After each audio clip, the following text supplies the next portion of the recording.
ગરમીથી ત્રાસી ગયો છું. મારું જૂનું એસી બગડી ગયું છે, મારે નવું એસી જોઈએ છે.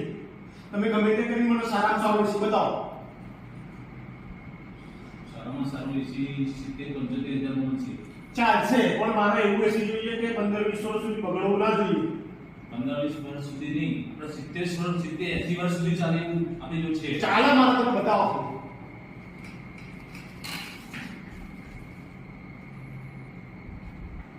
સરસ સરસ, આવો આગળ કરતો. આવવું જરૂરી છે. અમે લોકો સમજી ગયા છીએ વૃક્ષની કિંમત, કારણ કે અત્યારે આપણે વૃક્ષ નહીં વાવીએ તો આવનારા સમયની અંદર આપણા બાળકોને ખૂબ જ નુકસાન થશે. અને અત્યારે જે ગરમી 45 ડિગ્રી પહોંચી ગઈ છે, આવનારા સમયમાં 55 કે 60 ડિગ્રી પહોંચશે તો શું હાલત થશે. માટે હરેક વ્યક્તિએ એક વૃક્ષ